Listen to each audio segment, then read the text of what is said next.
안녕하세요. 교사 아카데미 시작합니다. 오늘은 5번째 시간 바리새인과 세리 내용에 대해서 함께 보도록 하겠습니다. 먼저 작은 소주제죠. 자신을 의롭게 여기면 다른 사람을 멸시하게 됩니다. 본문입니다. 또 자기를 의롭다고 믿고 다른 사람을 멸시한 자들에게 이 비유로 말씀하시되, 그래서 비유의 대상자가 누구인지에 대해서 잘 보여주고 있죠. 두 번째 소주제죠. 자신을 의롭게 여기면 감사의 말로 자기의 의를 포장하기도 합니다. 두 사람이 기도하러 성전에 올라가니 하나는 바리새인이요 하나는 세리라. 바리새인은 서서 따로 기도하여 이르되, 하나님이여, 나는 다른 사람들 곧 토색, 불의, 간음을 하는 자들과 같지 아니하고 이 세리와도 같지 아니함을 감사하나이다. 나는 일회에 2번씩 금식하고 또 소득의 11조를 드리나이다 하고. 세 번째 주제죠.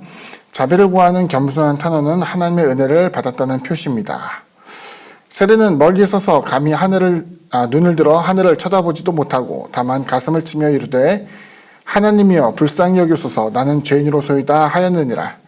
내가 너에게 이르노니 이에 저 바리새인이 아니고 이 사람이 의롭다 하심을 받고 그의 집으로 내려갔느니라. 무릇 자기를 높인 자는 낮아지고 자기를 낮춘 자는 높아지리라 하시니라. 정리하자면 이제 대상자, 먼저는 이제 자기를 의롭다고 믿고 다른 사람들을 멸시하는 자들에 대해서 이제 언급을 하게 되죠.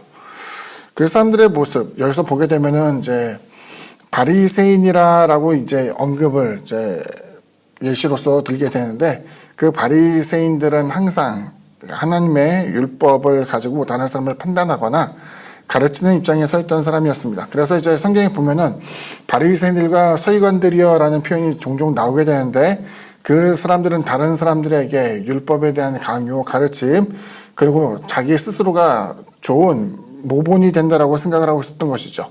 근데 그 사람들의 특징을 보게 되면은 다른 사람의 믿음을 하대합니다. 업신여기죠. 그래서 이제 폄하하는 그 가운데에 주님께서 의도적으로 이야기한 것은, 그렇기 때문에 스스로 의롭다고 여기면서 다른 사람을 업신여기는, 경멸하는 사람들이 있다라는 것을 이제 표현하게 되는 것이죠. 근데 이제 그들이 스스로를 의롭다 여기게 된 것이 좀 특이해요. 이제 중간에 보게 되면은 이제 세리에 대해서 비난할 때에 토색, 불의, 간음 이런 단어들이 묘사가 됩니다만, 여기 보게 되면 자신들은 그럼 무엇을 가지고 의로움을 여겼는가 봤더니 일회에 2번씩 금식하고, 즉 금식에 대해서 이야기하죠. 소득의 11조를 드리나이다 되어 있습니다. 11조 그러면 우리가 생각하기에 급여를 받게 돼서 하나님께 10분의 1 드리는 게 뭐 그렇게 대단하다고 이것에 대해서 강조했을까 싶겠지만, 여기서 이제 이야기하는 11조는 당시 이제 농경사회 기반이 되어 있던 것을 떠올리게 되면은 생각해 볼 부분이 많아요. 그러니까 그들은 자신들이 이제 밭이라든가 얻게 됐던 소득도 드리게 되지만, 심지어 성경에 보게 되면 뒷마당에 심게 되는, 그러니까 향신료 같은 경우는 사실 많이 심지 않거든요. 이와 같은 큰 곡식단을 가지고 하나님께 10분의 1을 드리는 것은 이제 보통의 일이었겠지만은, 그 작은 부분 하나하나까지 10분의 1을 정확히 쪼개어서 바치는 것, 그것을 자신들의 의로움으로 이제 삼게 되었던 것이죠. 그래서 그들은 이와 같이 세리와 같이 죄를 범하지 않은 것, 그리고 금식과 11조를 내세워서 자신의 의를 포장하게 되었습니다. 문제는 그럼에도 불구하고 하나님께서는 그들을 의롭다고 여기지 않았다라는 거예요. 그와는 달리 자기를 죄인이라고 생각하며 자비를 구하는 사람이 있었습니다. 바로 세리였죠. 불쌍히 여기소서, 나는 죄인으로소이다 라는 이제 고백이 나옵니다. 이 부분을 보면서 생각할 부분이 전 좀 있었는데, 뭐였냐면은 세리는 과연 이전과 달라진 삶을 살았을까라는 고찰이에요. 세리는 하나의 직업이었기 때문에 사실 내가 죄인입니다, 내가 세리의 그 일을 하지 않고 이제 갱생해서 다른 삶을 살겠습니다라고 하게 된다면은 직업 자체를 바꿔야 돼요. 근데 여기 보게 되면은 그것을 이제 성경에서 이제 그것을 길게 표현하지 않기 때문에 우리가 쉽게 예단하는 것은 문제가 있겠습니다만은, 세리는 자신의 직업을 바꾸지 못했던 것 같아요. 그래서 그저 할 수 있는 것은 뭐냐면은 나를 불쌍히 여겨달라는 것이었죠. 그리고 스스로가 죄인이라는 것을 고백한 것뿐이었어요. 이 같은 내용을 보게 되면 우리는 생각하기를 불충분한 회개 내지는 불충분한 회심이라고 이야기할 수도 있을 것 같아요. 왜냐하면 당시 세리에 대해서 사람들이 갖고 있는 편견이라는 것은 그들이 구원받지도 못할, 그리고 하나님 나라에 들어가지도 못한다는 생각을 하고 있었기 때문이죠. 그런데 여기서 주님께서 언급하시는 것은 그럼에도 불구하고 그들은 오히려 하나님께로부터 자비를 얻었다라고 이야기합니다.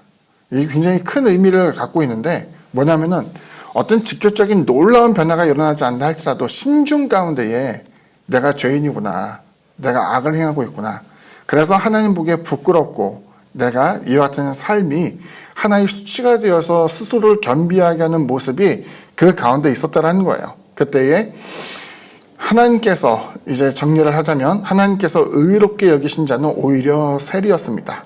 여기서 보게 되면 우리가 갖고 있는 의로움이라는 것은 하나님이 주시는 의로움, 루터식으로 표현하면 낯선 의라고 이야기해서 우리가 행실로 생각으로 얻을 수 있는 의가 아니라 하나님께로부터 주어지는 의로움이 있어야만 우리가 구원에 이른다라고 이야기를 하는데, 하나님께서 주시는 의로움은 금식 잘하고 11조 잘 내는 사람에게 선물로 주신 것이 아니라 오히려 자신이 죄인임을 토로하며 고백하며 괴로워하는 그 사람에게 하나님의 의가 선물로 주어지게 된 것을 우리가 생각해 볼 수 있죠. 그래서 자기를 낮추는 자가 하나님께로부터 자비를 얻게 되고, 그 자비는 결국 하나님께서 의롭다함을 주었다. 그것은 우리가 바꿔서 얘기한다면은 구원받았다라는 말과 일맥상통하게 되는 것을 보여주고 있죠. 그래서 우리 스스로도 이것을 생각해 본다면은 우리는 어떤 경우에서는 다른 사람보다 더 나은 신앙의 모습을 갖고 있다고 생각할 경우가 많아요. 지식이 그럴 수도 있고, 더 많이 기도해서 그럴 수도 있고, 더 많이 금식하거나, 더 많이 봉헌하거나, 더 활동적으로 봉사를 하기 때문에 나는 다른 사람보다 더 나은 신앙 경력 내지는 하나님 앞에 자랑할 만한 것이 있다고 생각할지도 몰라요. 하지만 그것이 개인에게는 덕이 되고 좋은 공로가 될 수 있겠지만 다른 사람을 비난하는 빌미가 되어서는 안 된다고 생각해요. 나처럼 생각하지 않고, 나처럼 기도하지 않고, 나처럼 열심히 낑하지 않는 그것으로 타인을 비난하게 된다면은 그 모든 선한 일들과 공로가 하나님 보시기에는 부끄러운, 그리고 교만한 자의 모습이 될 수 있기 때문이죠. 이것을 잘 기억하시고 또 행동하게 되는 우리 모두가 되기를 바랍니다. 이것으로 강의 마치겠습니다. 감사합니다.